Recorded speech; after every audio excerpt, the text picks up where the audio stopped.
ಧನುರ್ರಾಶಿ, ತಂದೆಯವರ ಜೊತೆಯಲ್ಲಿ ಹಿರೀಕರ ಜೊತೆಯಲ್ಲಿ ವ್ಯಾವಹಾರಿಕವಾದಂತಹ ವಾದವನ್ನು ಮಾಡಬೇಡಿ. ಆರೋಗ್ಯಕರವಾದಂತಹ ಚರ್ಚೆಗಳಿರಲಿ, ಅದರಿಂದ ನಿಮಗೊಂದಷ್ಟು ವಿಷಯಗಳು ಸಿಕ್ಕುವಂಥದ್ದಾಗ್ಬೋದು. ದಾಂಪತ್ಯದಲ್ಲಿ ವಾದ ವಿವಾದಗಳಿರುತ್ತೆ, ಅದನ್ನು ಆದಷ್ಟು ಕಡಿಮೆ ಮಾಡಿಕೊಳ್ಳಿ ಅನ್ನುವಂಥದ್ದು. ಆಧ್ಯಾತ್ಮಿಕವಾಗಿ ಚಿಂತನೆಗಳನ್ನು ನಡೆಸಿ. ಈ ಭಾರತ ಭೂಮಿಯಲ್ಲಿ ನಾನು ಹುಟ್ಟಿದ್ದಕ್ಕೆ ಏನು ಸಾರ್ಥಕತೆ ಅನ್ನುವ ವಿಚಾರ ನಿಮ್ಮ ಮನಸ್ಸಿಗೆ ಬರಲಿ. ದೇಶಪ್ರೇಮವನ್ನು, ಸಮಾಜಕ್ಕೆ ಉತ್ತಮವಾದಂತಹ ಸಂದೇಶವನ್ನು ಕಳಿಸುವುದನ್ನು ಖಂಡಿತವಾಗಿ ಮರಿಬೇಡಿ ಅನ್ನುವಂಥದ್ದು.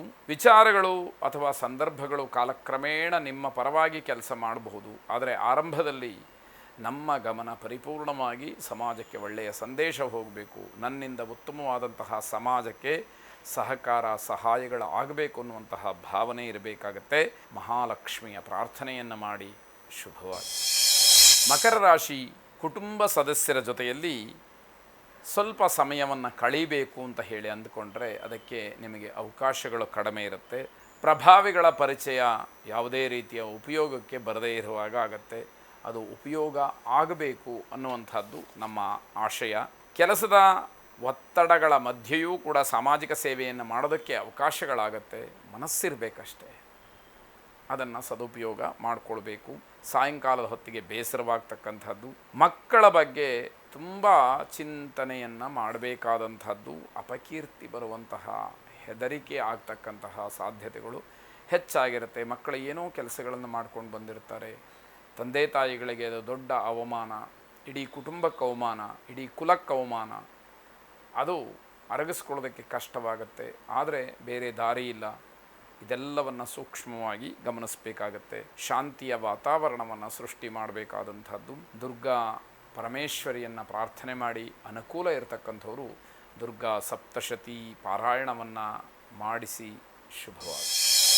ಕುಂಭರಾಶಿ, ಕೆಲಸದ ಒತ್ತಡ ತುಂಬ ಇರತಕ್ಕಂಥದ್ದಿದೆ. ಅನಪೇಕ್ಷಿತವಾದಂತಹ ಕೆಲಸ, ಇಷ್ಟ ಇಲ್ಲದೇ ಇರತಕ್ಕಂತಹ ಪ್ರಯಾಣ, ಇವೆಲ್ಲವೂ ಕೂಡ ನಿಮ್ಮ ಪಾಲಿಗೆ ಒದಗುವಂಥದ್ದು. ಧಾರ್ಮಿಕ ವಿಚಾರದಲ್ಲಿ ತಾತ್ಸಾರವನ್ನು ಮಾಡಬೇಡಿ. ಧರ್ಮ ಕರ್ಮದ ಬಗ್ಗೆ ವಿಶೇಷವಾದಂತಹ ಕಾಳಜಿ ಇರಲಿ ಅನ್ನುವಂಥದ್ದು. ಕಟ್ಟಡ ನಿರ್ಮಾಣ ಅಥವಾ ಕಾರ್ಮಿಕರಿಗೆ ಸಮಸ್ಯೆ ಆಗ್ತಕ್ಕಂಥದ್ದು ಈ ದಿವಸದಲ್ಲಿ ನೋಡಬೇಕಾಗತ್ತೆ. ದೈಹಿಕವಾಗಿ ಮಾನಸಿಕವಾಗಿ ಒತ್ತಡಗಳು ಹೆಚ್ಚಾಗ್ತಕ್ಕಂಥದ್ದು.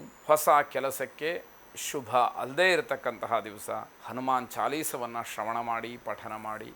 ಶುಭವಾಗಿ. ಕೊನೆಯದಾಗಿ ಮೀನರಾಶಿ, ವ್ಯವಹಾರದಲ್ಲಿ ಖಡಕ್ಕಾದಂತಹ ನಿರ್ಧಾರವನ್ನು ಮಾಡಬೇಕು. ದಾಕ್ಷಿಣ್ಯಕ್ಕೊಳಗಾದರೆ ನಷ್ಟಕ್ಕೆ ಅಥವಾ ಕಷ್ಟಕ್ಕೆ ದಾರಿಯಾಗತ್ತೆ. ಅದನ್ನು ಅನುಭವಿಸೋದಕ್ಕೆ ಸಿದ್ಧವಾಗಿ ಇರಬೇಕಾದಂಥದ್ದು. ಸಾಮಾಜಿಕವಾಗಿ ಸ್ಥಾನಮಾನಗಳು ಹೆಚ್ಚಾಗ್ತಕ್ಕಂತಹ ದಿವಸವಾಗಿದೆ. ಕುಟುಂಬದ ಜೊತೆಯಲ್ಲಿ ಅಥವಾ ಕುಟುಂಬದ ವಿಚಾರದಲ್ಲಿ ಯಾವುದೇ ಕಾರಣಕ್ಕೂ ಬೇಜವಾಬ್ದಾರಿಯನ್ನು ತೋರಿಸಬಾರ್ದು ಅನ್ನುವಂಥದ್ದು. ಜನರಿಗೆ ನಿಮ್ಮಿಂದ ಒಂದಷ್ಟು ನಿರೀಕ್ಷೆಗಳು ಈಡೇರುವಂತಹ ದಿವಸವಾಗುತ್ತೆ. ಹಣದ ಲಾಭ ಸ್ವಾಭಾವಿಕವಾಗಿ ನಿಮಗೆ ಏನು ಸೇರಬೇಕೋ ಅದಕ್ಕಿಂತಲೂ ಒಂದು ಚೂರು ಹೆಚ್ಚಾಗಿ ಸಿಕ್ಕುವಂಥದ್ದು. ಇದು ಸಂತೋಷವನ್ನು ಉಂಟು ಮಾಡ್ತಕ್ಕಂಥದ್ದು. ಕುಲದೇವತಾ ಪ್ರಾರ್ಥನೆ, ಕುಲದೇವತಾ ಆರಾಧನೆಯನ್ನು ಮಾಡಿ. ನಿಮ್ಮ ಇಷ್ಟಾರ್ಥಗಳು ಸಿದ್ಧಿಯಾಗಲಿ. ಶುಭವಾಗಿ.